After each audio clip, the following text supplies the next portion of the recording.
అంటే ఎవరని అనుకుంటున్నావు? ఎవరు అంటే ఇండస్ట్రీ వాళ్ళ, బయటి వాళ్ళ, లేకపోతే ఏరియాకి సంబంధించిన వాళ్ళ, లేకపోతే కులాలకు సంబంధించిన వాళ్ళ, ఎవరు? Sir zero knowledge sir. నాకు ఇది ఫస్ట్ టైం, నేను ఫస్ట్ టైం సినిమా. అవును, ఇలాంటి గొడవలు ప్రతి సినిమాకే కామన్, స్టార్ హీరోస్కే కామన్ కదా. ఎన్టీఆర్ ఏఎన్ఆర్ పోస్టర్ చింపిరా సార్ ఎవరికన్నా? ఎందుకు చింపలు? ఏఎన్ఆర్ ఎన్టీఆర్ ఉన్నప్పుడు కూడా పేడ కొట్టేవాళ్ళు పోస్టర్ మీద, చింపుకునే వాళ్ళు. నథింగ్. ఏమో సార్, నాకు I will take this as like first and last time thing to happen again. అట్లా అనేది లేకుండే, ఎందుకంటే అనొచ్చు, నాకు రైట్ ఉంది బేసిక్గా యాజ్ ఎ పర్సన్ నాకు ఉంది. కానీ మన దగ్గర లేదు అది. మన దగ్గర అంటాం కానీ అంత ఫ్రీడమ్ లేదు. సో నేను అన్నాను ఇంకోసారి అట్లాంటి మాట అన్నాను, కానీ చేసిందైతే తప్పు సార్. అది చేసిందైతే తప్పు. ఎందుకంటే నేను ఎవరిని ఉద్దేశించి ఏమీ చేయలేదు. తిరిగి వచ్చి నాకే పడుతుంది. మరి నేనంటే ఇప్పుడు ఎవరికి పడలేదు నాకు. ఇంకా నేను అదే ఇప్పుడు మీరు అన్నట్టు కుల వ్యతిరేకులా, లేకపోతే వేరే హీరో ఫ్యాన్స్ తట్టుకోలేకనా, లేకపోతే నేను మొన్న ఆడియో లాంచ్లో అన్నది మిస్అండర్స్టాండ్ ఎవరైనా చేసుకుర్రా తెలీదు. బట్ నేను ఇప్పుడు దాకా ప్రతి ఇంటర్వ్యూలో బ్యాడ్గా మాట్లాడిన హీరో లేడు. అండ్ ఇప్పుడు టీవీ 9 వాళ్ళు వేస్తున్నారు, ఏమని ఛానల్స్ వాళ్ళు అందరూ వేస్తుర్రు. ఏమని సవాల్ వేస్తుండ విశ్వక్సేన్ అంతు చూస్తాను, విజయ్ దేవరకొండ ఫ్యాన్స్ అంతు చూస్తాను అంటున్న విశ్వక్సేన్. నేను ఎప్పుడు అన్నారా భయ్? నేను ఎందుకు అన్నా? అవి ఇక్కడ they are getting too personal అనిపించింది. అండ్ నేను ఇవి జరిగేవన్నీ చూసుకుంటా పెరిగినా కాబట్టి ఇప్పుడు దాని గురించి ఇంకొక ప్రొటెస్ట్ స్టార్ట్ చేసి అట్లా ఎట్లా అంటారు మీరు, అట్లా ఎట్లా అంటారు అని ఇంకొకటి చేసే ఓపిక కూడా నాకు లేదు. ఎందుకంటే నిజం అంటే ఇప్పుడు ఏం చేసినా ఆ టైంకి ఉండే వేడి వేరు. 2 రోజుల తర్వాత నిజం ఏందో అది క్లియర్గా బయట పడిపోతుంది.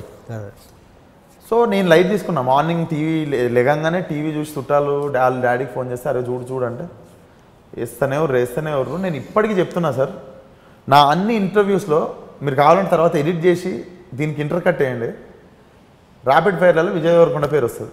నేనేం చెప్పినా ఏంటి హానెస్ట్ ఆ ఒక్క మాట తీస్తాను. నేను అంత అగేన్స్ట్ ఉన్నాడు ఎందుకంటే సార్ అట్లా. And he is one of the senior. నేను రాకముందు వచ్చిండు. నేను చిన్నగా ఉన్నప్పుడు నువ్విలా సినిమాలో చూసిన, నేనే ఫస్ట్ పెళ్లి చూపులు ట్రైలర్ చూసినప్పుడు అరే నువ్విలా సినిమాలో చేసిండు అని గుర్తుపట్టిన. ఆ సినిమా హిట్ అయిన తర్వాత నాకు తరుణ్ భాస్కర్ సైన్మాకి ఎంత ధైర్యం ఇచ్చిండో డైలాగ్ రైటింగ్ మీద. డైలాగ్స్ అంటే నార్మల్గానే ఉండొద్దు, ఇలా కూడా ఉండొచ్చు అని నాకు సైన్మా షార్ట్ ఫిల్మ్ చూసినప్పుడు నాకు ఎంత ధైర్యం వచ్చిందో. ఈ మనిషి హీరో అయినప్పుడు కూడా లేదు, వెళ్ళిపోవచ్చు అంటే మనం టర్న్ ఆఫ్ కానీ ఛాన్సెస్ తక్కువనే ఉన్నాయి ఇండస్ట్రీలో.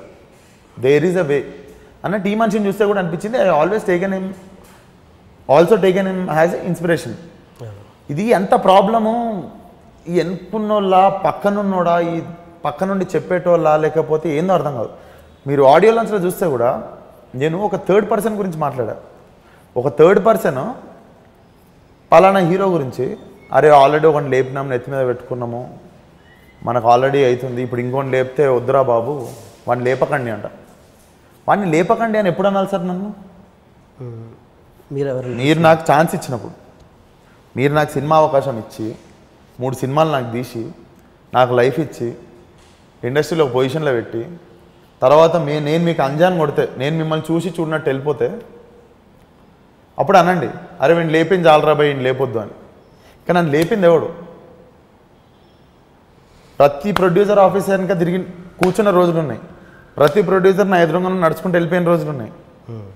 ప్రతి ఆఫీస్లో నేను సైడ్ క్యారెక్టర్ వచ్చినా చేస్తా అని అడిగిన రోజులు ఉన్నాయి. వాళ్ళందరూ నా సినిమా తర్వాత కావాలనుకున్నారు, అది వేరే విషయం. కాకపోతే అప్పుడు నాకు హెల్ప్ కాలేదు. అట్లీస్ట్ ఇప్పుడు నన్ను డీకోడ్ అదే డ్రాగ్ చేయొద్దు కదా.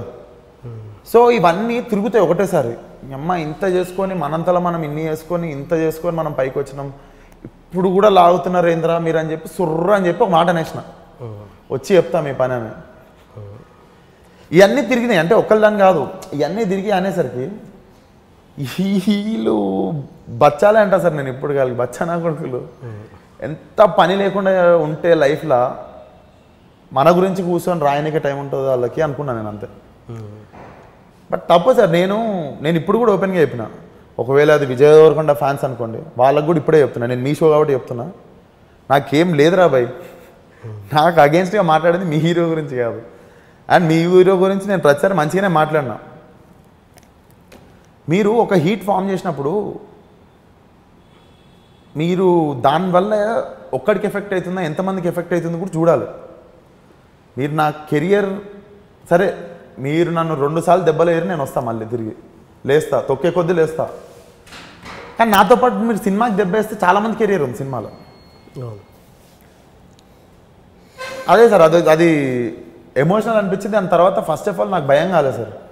నేను ఇప్పుడు కూడా భయపడలేదు. నేను మార్నింగ్ కూడా అందుకే లేచి నేను 12కి పడుకున్నా, ఫ్రెష్ మైండ్తో 9:30కి లేచిన, చొక్కా వేసుకొని పోయి కూర్చున్నా అంత ఆడ. అవును, అది విజయ్ ఫ్యాన్స్ నువ్వు ఎట్లా అనుకుంటున్నావు? ఫిక్స్ వాళ్ళు అంటున్నారా విజయ్ ఫ్యాన్స్ అని? లేదు, TV9 వాళ్ళకి చెప్తున్నా సార్. TV9 వాళ్ళు విజయ్ ఫ్యాన్స్కి వార్నింగ్ ఇచ్చినా, విజయ్ ఫ్యాన్స్కి వార్నింగ్ ఇచ్చినా అని వేస్తారు కదా. ఓకే, వాళ్ళ సో దానికి కంక్లూజన్ ఇస్తున్నా నేను. ఓకే ఓకే, బట్ ఎవరు విజయ్ ఫ్యాన్స్ అని అయితే అనట్లేదు కదా. ఎవరు అనలేదు, నేను కూడా అనలేదు. నేను ఇస్తున్న కంక్లూజన్ ఏమో TV9 వాళ్ళకి. TV9 వాళ్ళు విజయ్ ఫ్యాన్స్కి ఓపెన్గా సవాల్ వేసిండు, విజయ్ ఫ్యాన్స్కి ఓపెన్గా సవాల్ వేసిండు, అంతు చూస్తా అన్నాడంటే నేను ఎందుకు చూస్తా అంతు? ఎవ్వడి ఫ్యాన్ రోడ్డు మీదకి వచ్చిన తర్వాత ధైర్యం ఉండదు సార్, డిజిటల్లోనే.